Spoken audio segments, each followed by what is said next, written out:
Sri Visnu-sahasranama, name 965, is Ekatma. It's an easy name to understand. Eka means one, and Atma means, well, it roughly translates into English as soul. One soul. So that sounds like the Advaitavad. There's only one soul. There's only one Atma. Everything else is illusion. And Shankaracharya's explanation of this is Ekaschaso Atma cha iti ekatma, the one self. And in this regard, he quotes from the very beginning of Aitareya Upanishad, Atma va idam eka evagra asin nanyat kinchana mishat sa ikshata lokan nu srija iti. You see, in this comes the Atma va idam eka. So the words Atma and Eka come. This Aitareya Upanishad was the favorite Upanishad of Sri Madhvacharya, who chopped into pieces the Kevaladvaita Vad of Shankara and his followers. Now, it can be taken to mean, yes, there's one Atma before. Ev Agra means before. So before the material manifestation. Nanyat kinchana, there was nothing else. Then saikshata lokan nu srija. Then Atma glanced, desiring to create the worlds. So immediately the idea of only oneness collapses. Literally, there's only one soul and nothing else. Everything else is illusory. Well, then how do the worlds exist? The worlds, if we even think of there being worlds, that means there's something different from, at least in one sense, different from the Ekatma, the one Atma. Anyway, that's a big discussion. Madhva and other Vaishnavacharyas, of course, take this to mean that the one Atma, the supreme Atma, desired to create the material world. And he did. So when we say one Atma, it means he is one in a category separate from everyone else. Baladev Vidyabhushan explains this name in relation to the previous name, Tattvavit, he who eternally knows his own real nature.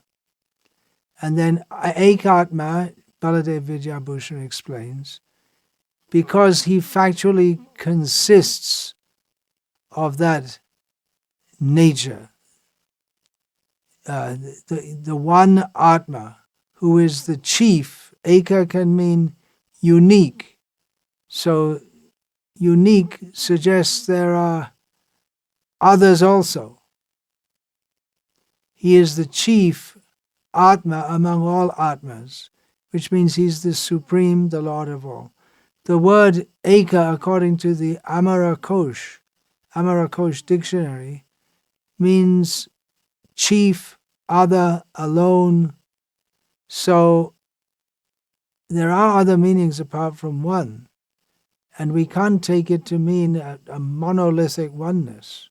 It defies all logic and defies Shastra. So we have to take it to mean that he's the chief, unique, alone above all others. Some commentators explain this name, these two names together, Tattvavit Ekatma, and they explain it in this way, that Tattvavit Ekatma, he knows about his own self, and he is the main and important and most important among all the Atmas. He's the chief controller and Lord, which really is explaining two names. But some put them together anyway. Another way of explaining Tattvavit Ekatma as one name is to say that he knows the truth, Vishnu knows the truth in all completeness, and he's the most important among all. So factually it is describing two different names, although some commentators club them together. Parashara Bhatta explains that he, Vishnu, Bhagavan, is the one and only Supreme Soul who controls all the other souls.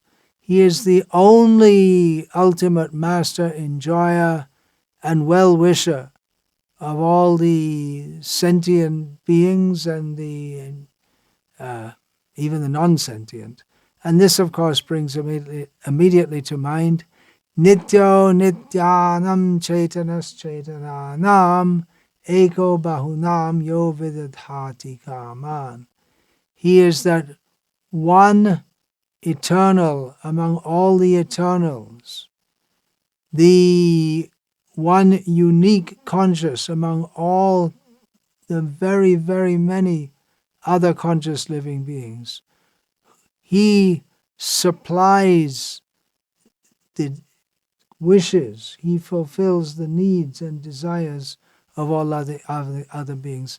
In this way, he's unique, he's self-sufficient. Namarva, in his Tiruvai Moli, gives a statement that Sri Vaishnava commentators, of course, link with this name, Ekatma. I won't attempt to say it in the Tamil Manipravala.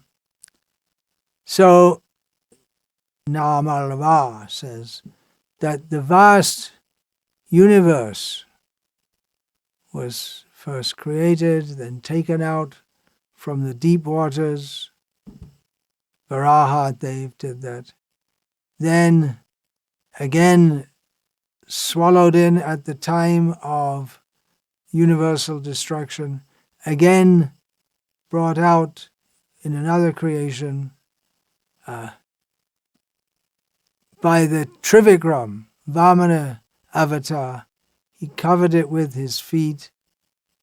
This, Namarva is praying, is done by you out of your mercy. You made the seas, you churned the sea. He arranged for that. He bridged the ocean as Ramachandra. You are my dear life, Ekatma. You are Ekatma, but you're not some nebulous object far away. You are the life of the devotees, the Lord of all the devas, all the demigods, and you are far above the devas, just as the devas are far above the humans. It's an example given because humans are, the devas are above the humans, and Bhagavan is above the devas. But actually the distance between the humans and the devas is a big difference, but the difference between the devas and the Supreme Lord Vishnu is huge, huge, huge, huge, far greater than the distance between the devas and the humans. So it's just some idea is being given. He, Vishnu, is the supreme soul above all other souls, the creator, protector, and destroyer of the universe. Satyadeva Vashishta explains that it is Vishnu who pervades everything in this universe of sentient and non-sentient objects. So he's Ekatma. He's that one Atma who pervades everything. There are so many Atmas, contrary to the Kevaladvaitavada idea. There are so many Atmas, but there's one Atma, Ekatma, who pervades everything in this universe, pervades, controls, organizes. Satyasandha Tirtha of the Madhva Sampradaya explains, Ekatma means Mukhya Swami, we already said that, the supreme deity. Yeah, so he is that one unique Atma of absolute perfection, excellence, beyond our ability to even imagine. He's the only Supreme Lord. It's not Shiva, it's not Brahma, it's not Vayu, it's not Chandra. It is He, Vishnu. There's no one comparable to Him or higher than Him. He alone is the true master of the universe. He is the enjoyer of the universe. He's the best well-wisher of every living being in the universe. He's the heart and soul of the universe.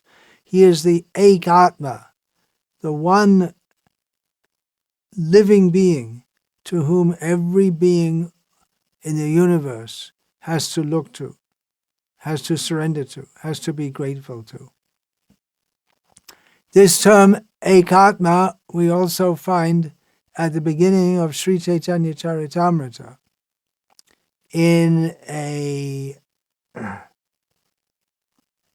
description of the esoteric understanding, the essential understanding of who is Krishna Chaitanya Mahaprabhu. Radha Krishna Pranaya Vikritir Haladini Shaktir Asmad Ekatmanav Apibhuvi Pura Deha Bhedam Gatau Tau Chaitanya Kyang Prakatamadhuna Tadvayam Chaikyamaptam Radha Bhava Dyuti Suvalitam Naumi Krishna Swarupam. So Radha and Krishna are one, Ekatma. This is a quote from Swarup Damodar Goswami, defining who is Chaitanya Mahaprabhu, quoted right in the beginning of Chaitanya Charitamrita. So Radha and Krishna are one, Ekatma, in their Swarup, in their original essence. Original means they're eternal. They perpetually exist in two forms. They're one, but they exist in two forms for engaging in activities of love. This is all brought about by the Hladini Shakti, Krishna's energy of bliss, who is Radha, again. Hladini Shakti manifests in the form of their various transformations of love. Actually, to explain this verse, it would take forever. It's so deep. Anyway, Ekatma, Radha and Krishna, again Ekatma, combined again in the form of Chaitanya Mahaprabhu. Therefore, we offer obeisance to him who has appeared, Chaitanya Mahaprabhu, who is Krishna, covered with the feelings, the bhava, and the bodily luster, kanti, of Srimati Radhika.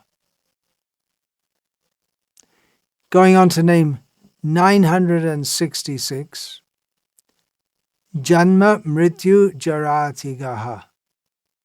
Janma-mritu, birth, death. Jara, old age. Very well known in Bhagavad Gita, Lord Krishna states, Janma-mritu-jara-vyadhi dukkha-dosha-anudarshanam. A major factor of knowledge is to see through the explanations of Shastra and the Acharyas that birth, death, old age, and disease are miserable. Here, Vyadhi, disease, is not mentioned. It is implied. So, Janma-mrtu-jaratiga. Atiga means beyond. So, Janma-mrtu-jaratiga means who is beyond birth, death, aging, and all other material miseries. Now, this is the position of every liberated soul.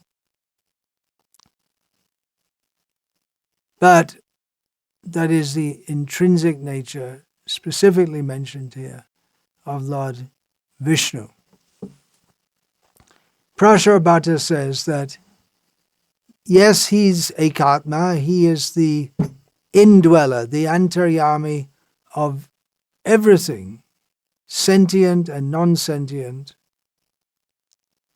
but he is not affected by birth, death, old age, and disease, as the conditioned souls are. He's not affected by, as everything in this universe is affected by the three modes of material nature. He's not affected by the pious and impious activities of the manifestations of the material world. We here in this material world, we do pious activities, we do sinful activities, we get the results.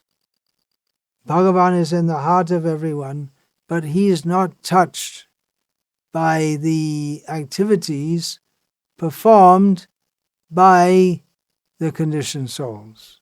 He comes to this world, Atma Maya, by his own mercy, but he's not born like the rest of us. He's not born subject to karma. Atma Maya, he comes out of his own mercy, out of his own will. He comes to this world, but he's not subject to aging, death, disease, like everyone in this world. Srila Prabhupada often pointed out that when Krishna was on the battlefield of Kurukshetra, he was, by worldly measurement, 125 years, something like that, 125 years old. But he still looked like a fresh young boy.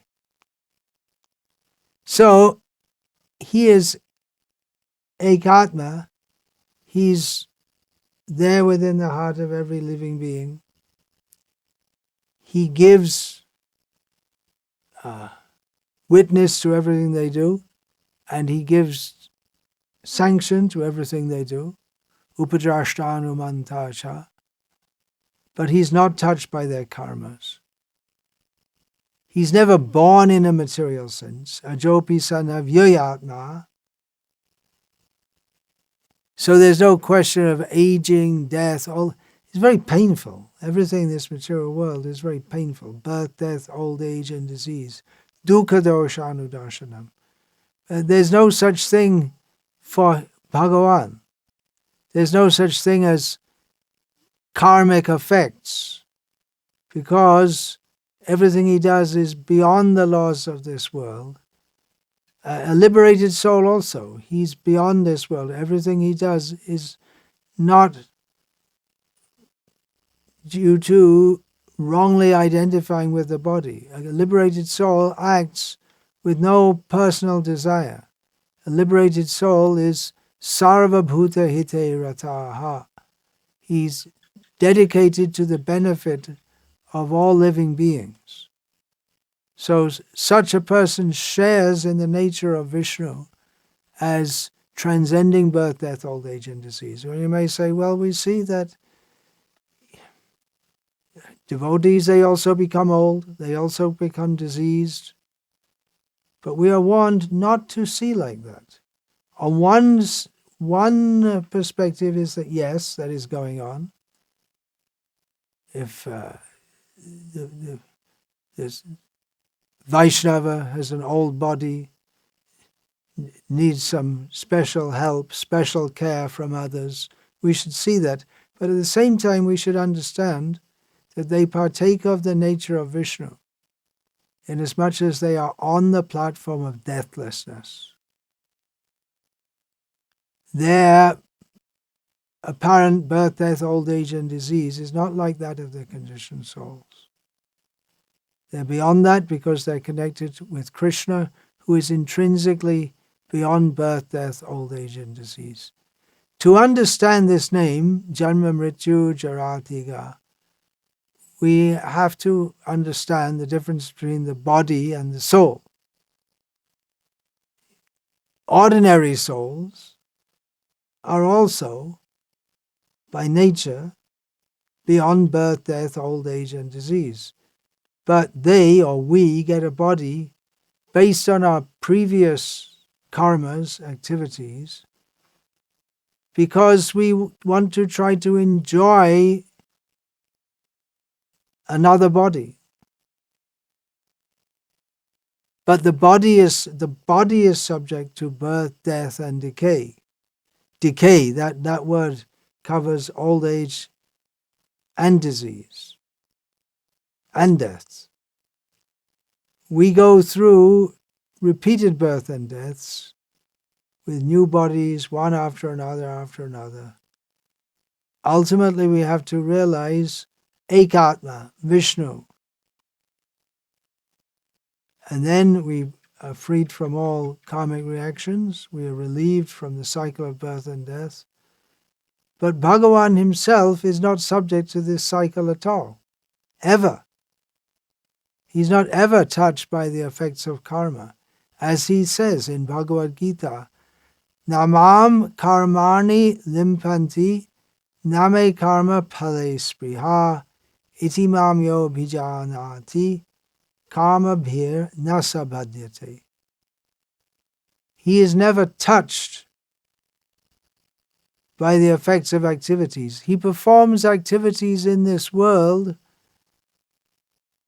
In this way, it might appear like he's an ordinary person, but he's ever aloof. Etad ishanam ishasya prakritisto pitad gunai na yujyate tadatmastaya yata buddhistadashraya. This is the very nature of Bhagavan, that even though he appears in this world, he's not affected by it. He's not affected by the material energy, by the material modes of nature. He remains situated forever in his own nature. And those who surrender themselves to him, they partake of the same nature. So Krishna says, Namam karmane limpanti. I'm not affected by material work, nor do I desire any material results from this work. And those who understand this, they're also not bound by the reactions of work. In the Purusha Sukta, Ajayamano Bahuda Vijayate, he's unborn, but he takes birth many times in various forms. So it is a great mystery. The unborn is taking many births, but the point is that his birth is not controlled by karma. He is in control. His birth is controlled by himself, by his own desire, his own compassion upon the living beings. He's so compassionate, he comes to deliver us from birth and death. But the rascals, they impugn him by saying that he is also subject to birth and death. Therefore, we should understand, he is not bound by karma. He's not bound by the results of karma, which manifest as birth, death, old age, and in so many unfortunate, unnecessary forms of suffering. Shankaracharya takes this name in a more expanded way, that he who transcends the 6 kinds of changes, namely conception, birth, growth, some time of apparent steadiness, maturity of the body, then the body decays and it dies. And Baladev Vidyabhushan gives a very similar understanding of this name, although he gives the he gives the 6 transformations slightly differently. Satyadeva Vashishta refers to a Rig-Vedic mantra that conveys the sense of this name. Akamo dhiro amrita swayambhurasena tripto na kutascha no naha tameva vidvana vibhaya mrityur atmanam dhiram ajaram yuvanam. One who knows that Ekatma, you can refer back, one who knows him as being free of desire, firm, immortal, self-existent, content with the essence, free from any want, lacking nothing, free from the fear of death. One attains that position by understanding that soul, who is him. Radha Krishna Shastri, another commentator, gives from the Brihad Aranyaka Upanishad, Sava Esha Mahan Aja Atma Ajara Amara Amrita Abhaya Brahma Abhayam Vai Brahma Abhayam Hi Vai Brahma Bhavati Ya Evam Veda. The Supreme Brahman is infinite, birthless, undecaying, indestructible, immortal, fearless. And one who knows that Supreme Brahman to be thus, himself attains the same nature. Charak Samhita, Ayurveda, states that by reciting Visnu-sahasranama, the sick people will be relieved of diseases. Similarly, Brihad Parashara Hora, astrological shastra, says that for good health, Sri Visnu-sahasranama must be recited. And Bharnabhata, an ancient Sanskrit literary figure, says that in the maternity, where the prasuti-gar, where the woman is to give birth, Sri Visnu-sahasranama is to be recited incessantly.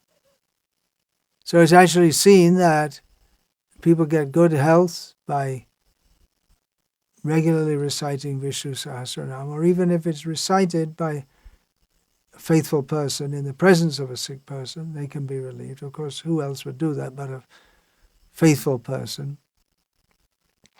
So, we can also become Janma-mrtu-jaratiga, free from birth, death, old age, and disease, and all troubles by reciting Visnu-sahasranama. And we can chant the summary of Visnu-sahasranama, the summary of all the Shastras. Hare Krishna, Krishna Krishna, Hare Hare, Hare Rama, Rama Rama, Hare Hare. Vancha kalpatarubhyascha kripa sindhubhya evacha patitanam pavanebhyo vaishnavebhyo namo namaha.